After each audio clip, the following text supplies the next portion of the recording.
Hello बच्चों, आप लोग कैसे हैं। मैं उम्मीद करता हूं कि आप लोग बच्चों अच्छे होंगे। बच्चों, आज मैं आप लोगों के लिए विद्या ज्ञान प्रवेश परीक्षा 2024 जिसके इम्पॉर्टेंट क्वेश्चन बच्चों, इम्पॉर्टेंट क्वेश्चन जो कि एग्जाम में पूछे जाते हैं, इस टाइप के क्वेश्चंस मैं लेकर आया हूं आज बच्चों। गणित में, मैथ्स में आप लोगों के लिए मैं आज क्वेश्चन लेकर आया हूं बच्चों। इन क्वेश्चन को बहुत ध्यान से देखिएगा क्योंकि ऐसे ही क्वेश्चन विद्या ज्ञान प्रवेश परीक्षा जो प्री होनी है आपकी बच्चों दिसंबर में, उसके क्वेश्चन पेपर का आपके सामने मैं ये क्वेश्चन लेकर आया हूं बच्चों। आप लोग ध्यान दीजिएगा, क्वेश्चन बहुत अच्छे हैं। आप भी इनको मेरे साथ साथ हल करिए और जहां भी आपको ना समझ में आए मुझे कमेंट करिएगा कि सर मुझे यहाँ पर समझ में नहीं आया। फिर मैं ऐसे ही मॉडल पेपर बना के आपको विद्या ज्ञान की तैयारी कराता रहूंगा अपने यूट्यूब चैनल नवोदय विद्यालय समिति एंट्रेंस बाय दीपक सर पर। बच्चों, चैनल पर कुछ भी अच्छा लगे तो चैनल को लाइक जरूर करिएगा। शुरू में ही चैनल को लाइक करिए। यदि आप चैनल को लाइक करते हैं तो हम लोगों को लगता है कि हमने जो वीडियो बनाया, जो इन्फॉर्मेशन बच्चों को दी, वो बच्चों को पसंद आई। और कमेंट के माध्यम से हमें बताइएगा कि वीडियो आपको कैसा लगा। चलिए चलते हैं सीधे क्वेश्चंस पर। देखिए बच्चों, पहला क्वेश्चन क्या लिखा है, त्रिभुज के तीनों बाएं कोणों का योग होता है। बच्चों, ये क्वेश्चन बहुत ही लॉजिकल क्वेश्चन है। यदि आपसे कहा जाए त्रिभुज के तीनों अंतः कोणों का योग, तो आप बताओगे 180 डिग्री है, लेकिन त्रिभुज के तीनों बाह्य कोणों का योग 360 डिग्री होता है। कैसे, आइए देखते हैं। देखिए, ये त्रिभुज हमें बना दिया बच्चों। इस त्रिभुज में ये 60 डिग्री का है, ये 60 डिग्री का है, ये 60 डिग्री का है। देखिए, जो ये होगा ये 120 का होगा ना बच्चों। ऐसे ही इधर देखिए, ये वाला 120 का होगा। ऐसे बच्चों, ये वाला 120 का होगा। तो 120 कितना आएगा, 360 डिग्री हो जाएगा। कहने का मतलब है त्रिभुज के तीनों बाएं कोणों का योग होता है 360 डिग्री। ठीक है बच्चों, चलिए अगले क्वेश्चन की तरफ चलते हैं। -9 और 7 के मध्य कुल कितने पूर्णांक होंगे। बच्चों, -9 और 7 के मध्य कुल कितने पूर्णांक होंगे। आइए चलिए इसके बारे में पता करते हैं। ठीक है ना। तो देखिए, हम लोग सबसे पहले इसके बारे में पता करते थे। यहाँ देखिए -9 लिखा, फिर -8 होगा, माइनस का 7, -6, -5, -4 होगा, -3, -2, -1 और 0, 1, 2, 3, 4, 5, 6 और 7। अब कह रहा -9 और 7 के मध्य, तो -9 और 7 है, इनके मध्य गिन लीजिए। तो 1, 2, 3, 4, 5, 6, 7, 8, 9, 10, 11, 12, 13, 14, 15। तो बच्चों कितना ऑप्शन आएगा, 15। यानी -9 और 7 के मध्य कुल कितने पूर्णांक होंगे, 15 पूर्णांक होंगे। मैंने आपके सामने लिखा राधा को एक परीक्षा में 70% अंक प्राप्त होते हैं। यदि राधा का प्राप्तांक 280 है तो परीक्षा के अधिकतम अंक कितने हैं। तो बच्चों, एक बात हमारी समझिए ध्यान से। हम मान लेते हैं कि परीक्षा जो हुई उसमें उसके जो अधिकतम अंक है, जो परीक्षा है उसका जो अधिकतम अंक है हमें पता नहीं है, तो हमने अधिकतम अंक जो बच्चों मान लिए x मान लिए। अब यहाँ पर हम x लिखेंगे, ठीक है ना। मान लीजिए कुल पूर्णांक जो अधिकतम अंक है वो x है, और x में से जो है उसने परीक्षा में कितने 70% अंक प्राप्त किए, ठीक है ना। तो कितने 30% अंक उसको नहीं मिले, तो जो 30% अंक है वो लिखेंगे 30% ऑफ x और बराबर लिखेंगे 280। ये समझिए बच्चों, बहुत अच्छी बात है। एक राधा को परीक्षा में 70% अंक प्राप्त होते हैं, तो मतलब कितने नहीं प्राप्त होते हैं तो उसको मान लिया, ठीक है। हमें पता नहीं है कि अधिकतम अंक कितने हैं, तो हमने x मान लिया। अब x में से हमने 30% ऑफ x क्यों लिखा, ऐसा इसलिए लिखा बच्चों क्योंकि 70% अंक उसको प्राप्त हो चुके थे। तो 100, हम लोग जब भी परसेंटेज के क्वेश्चन हल करते हैं तो हम 100 मान के चलते हैं। तो 70% उसने प्राप्त करी, कितने प्राप्त नहीं किए, तो 30% उसने प्राप्त नहीं किए। किससे नहीं प्राप्त किए, x से नहीं प्राप्त किए। ठीक है बच्चों, अब इसको देखिए लोग सॉल्व करते हैं। x -30 इंटू x अपॉन में 100, ठीक है बच्चों, 280। देखिए 0 से 0 बच्चों कट गया, तो 10x में 3x निकल गए, 7x आ जाएगा, नीचे आ जाएगा 10, ठीक है। 7 चौको 28, 4 आ गया और 40 हो गया यहाँ पे, और गुणा करेंगे 10 का तो कितना हो जाएगा 400। इसका जो आंसर हो जाएगा बच्चों वो 400 हो जाएगा। इस तरह से विद्या ज्ञान के जो सवाल है बच्चों ये पूछे जाते हैं एग्जाम में। देखिए कितने टेक्निक के सवाल हैं, ठीक है ना। इसीलिए मेरा कहना है आप लोगों से कि आपने विद्या ज्ञान का फॉर्म भरा है तो विद्या ज्ञान की तैयारी में लग जाइए बच्चों। और यदि फॉर्म अभी ना भरा हो तो 20 अक्टूबर लास्ट डेट है विद्या ज्ञान फॉर्म भरने की, उसको जल्द से जल्द भर दीजिए बच्चों, ठीक है ना। और तैयारी में लग जाइए। मेरे यूट्यूब चैनल पर इसकी तैयारी फ्री में कराई जा रही है।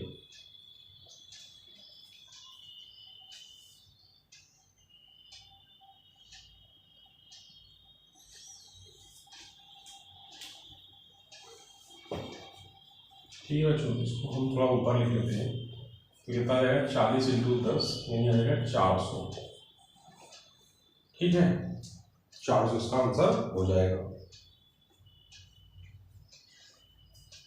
सबसे सही है, मतलब वर्ष जो 2012 है बच्चों, हमको पता है कि जो 2012 है कि लीप ईयर है बच्चों। क्या है? Leap year. लीप ईयर का मतलब होता है इसमें जो हमारे जैसे कि एक साल में, एक वर्ष में 365 दिन होते हैं, लेकिन लीप ईयर में एक दिन और बढ़ जाता है, यानी हो जाएंगे 366 दिन। मतलब जो लीप ईयर होता है उसमें 366 दिन होते हैं। लीप ईयर पहचानते कैसे हैं बच्चों? लीप ईयर पहचानने का तरीका है, आप इसमें 4 से भाग दीजिए। यदि आप इसमें 4 से भाग दोगे और ये पूरा पूरा कट जाएगा तो ये लीप ईयर है। ठीक है बच्चों, अब देखिए 366 दिन है, हम इनको सप्ताह में बनाना है तो एक सप्ताह में 7 दिन, तो 7 × 35 बच्चों, 6 में 5 है 1, 7 × 14।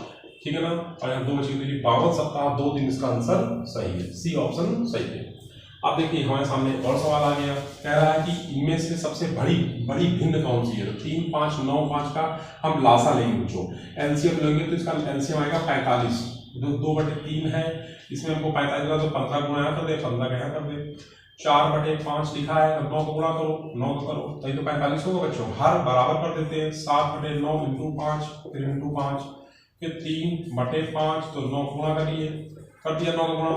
अब देखिए यहाँ पर हमारे साथ 15 × 30 हो गया, यहाँ 45, 9 करना 9 × 36 हो जाएगा और जाएगा 45, 7 करना 35 है ना, 45, फिर 9 × 27 और 45। बताइए सबसे बड़ा भिन्न कौन सा है? 30, 36, 35, 36 है, यानी 4/5 बड़ा भिन्न है। ये ऑप्शन इसका सही है। क्या दिए गए चित्र में कुल कितने त्रिभुज हैं? तो बच्चों त्रिभुज चलिए गिन लेते हैं। तो ये 1 हो गया, ये 2 हो गया, ये 3 हो गया, ये 4, ये 5, ये 6 है ना। अब हम कहें कि ये क्या त्रिभुज है?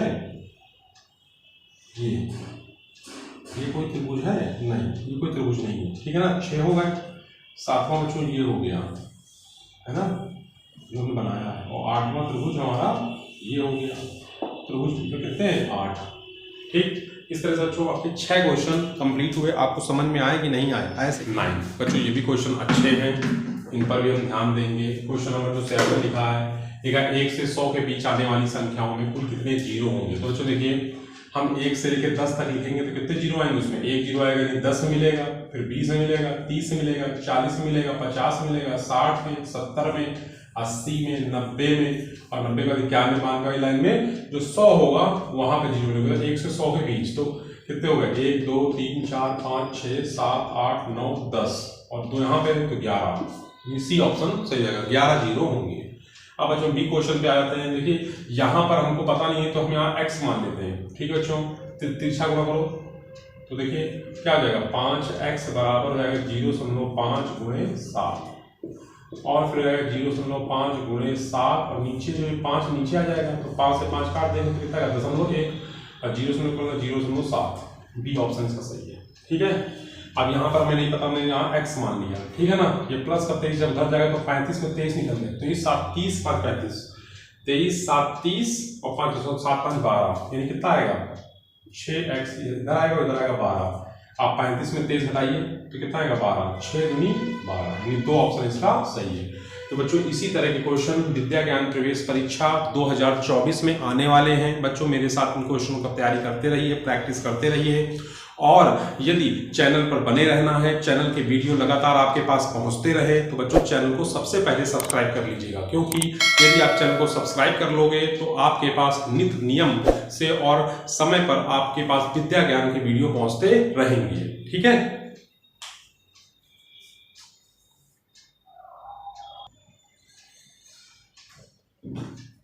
चलिए बच्चों अगले क्वेश्चन पे चलते हैं। क्वेश्चन नंबर हमारे सामने आ गया, हमारे सामने 10 है। देखिए तो हमने भी यहाँ x मान लिया। ठीक है बच्चों, अब 5 को इधर ले जाओ तो क्या जाएगा 5/10, ऐसी कंडीशन बनेगी और 1/2, तो इसका ऑप्शन क्या होगा 1/2। 35% किसके बराबर है? तो बच्चों 35% का देखिए, तो 35 को हम बदलते हैं नीचे, है ना, परसेंट हटाएंगे तो नीचे 100 हो जाएगा। अब हम इसको काटते हैं तो 5 सत्ते 35, 5 दूनी 10, तो 7/20 यानी सी ऑप्शन इसका सही है। दो न्यून कोणों का योगफल बच्चों, तो न्यून कोण जो होते हैं बच्चों वो हमारे समकोण से छोटे होते हैं। समकोण क्या होता है बच्चों? 90 डिग्री, और न्यून कोण क्या होते हैं? जो 90 से छोटे हो, जैसे 89, 88, 70, 60, 30, 45, 40, 10 डिग्री, 8 डिग्री, ये सब न्यून कोण है जो 90 से छोटे हो, ठीक है ना। अब दो न्यून कोण, तो दो न्यून कोण ले लीजिए। हमने जैसे मान लिया एक 89 ले लिया और एक ले लिया 70, ये दो न्यून कोण है, उनका योगफल करो तो क्या आएगा? इनका जब इनको जोड़ोगे तो एक अधिकोण हो सकता है, समकोण भी हो सकता है। तो 60-30 ले लो, 90 समकोण भी हो जाएगा। न्यून कोण एक 10 डिग्री ले लो, एक 8 डिग्री ले लो, 18 डिग्री भी न्यून कोण है, पर प्रतिवर्ती कोण नहीं हो सकता। तो इस तरह से बच्चों आपके 12 क्वेश्चन कंप्लीट हो गए हैं। आगे के जो क्वेश्चन हैं वो मैं कल आपको बताऊंगा, ठीक है। विद्या ज्ञान प्रवेश परीक्षा 2024 के लिए जो क्वेश्चन मैं बता रहा हूँ ये बहुत अच्छे क्वेश्चन हैं और ये पिछले वर्षों में पूछे गए हैं, ठीक है बच्चों। आज इतने रखते हैं। जय हिंद, जय भारत।